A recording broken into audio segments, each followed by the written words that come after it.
ഇഷ്ടനിറം കാവിയാണെന്ന് പറഞ്ഞതിന് ഇൻഫ്ലുവൻസർ പേർളി മാണിക്കെതിരെ ഇടത് ജിഹാദി സൈബർ സംഘങ്ങളുടെ വിദ്വേഷ പ്രചരണം.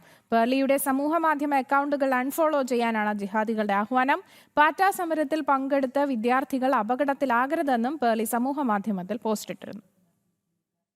പാറ്റ സമരത്തിൽ പങ്കെടുത്ത വിദ്യാർത്ഥികൾ അപകടത്തിലേക്ക് പോകരുതെന്ന മുന്നറിയിപ്പോടെ അപായ സാധ്യതയുണ്ടെങ്കിൽ വിദ്യാർത്ഥികൾ സമരം നിർത്തി വീട്ടിലേക്ക് മടങ്ങണമെന്നും സമൂഹമാധ്യമത്തിൽ പോസ്റ്റ് പങ്കുവച്ചതിനു ശേഷമായിരുന്നു പേർളി മാണിക്കെതിരായ സൈബർ ആക്രമണം. ഇഷ്ടനിറം കാവിയാണെന്നും ദേശീയ പതാകയിലെ കാവി നിറത്തെ താനേറെ ഇഷ്ടപ്പെടുന്നുവെന്നുകൂടി പേർളി വ്യക്തമാക്കിയതോടെ ഇടത് ജിഹാദി സൈബർ സംഘങ്ങൾ വിദ്വേഷ പ്രചാരണത്തിന്റെ തോത് കൂട്ടി. പേർളിയുടെ സമൂഹമാധ്യമ അക്കൗണ്ടുകൾ അൺഫോളോ ചെയ്യാനായിരുന്നു ആഹ്വാനം. പാറ്റ സമരത്തെ അനുകൂലിക്കുന്നവർക്ക് കയ്യടിയും പ്രതികൂലിക്കുന്നവർക്ക് നേരെ സൈബർ ഇടങ്ങളിൽ വ്യാപക വിദ്വേഷ പ്രചാരണവും നടത്തുന്നവരിൽ ഏറിയ പങ്കും ഇടത് ജിഹാദി ഗ്രൂപ്പുകളിലെ സ്വയം പ്രഖ്യാപിത ആക്ടിവിസ്റ്റുകളാണ്. ഇത്തരം ഇടത് ജിഹാദി ഗ്രൂപ്പുകളുടെ ആഹ്വാനം ഏറ്റെടുക്കുന്നവർക്ക് നേരെ വിമർശനമുണ്ടായാൽ അത് അഭിപ്രായ സ്വാതന്ത്ര്യത്തിന്റെ പരിധിയിലും എതിർപക്ഷത്ത് നിൽക്കുന്നവരാണെങ്കിൽ അവരോട് അസഹിഷ്ണുത കാട്ടുകയുമാണ് പതിവ്. സ്വയം പ്രഖ്യാപിത സാംസ്കാരിക നായകന്മാരും ഇക്കാര്യത്തിൽ മൗനം പാലിക്കും.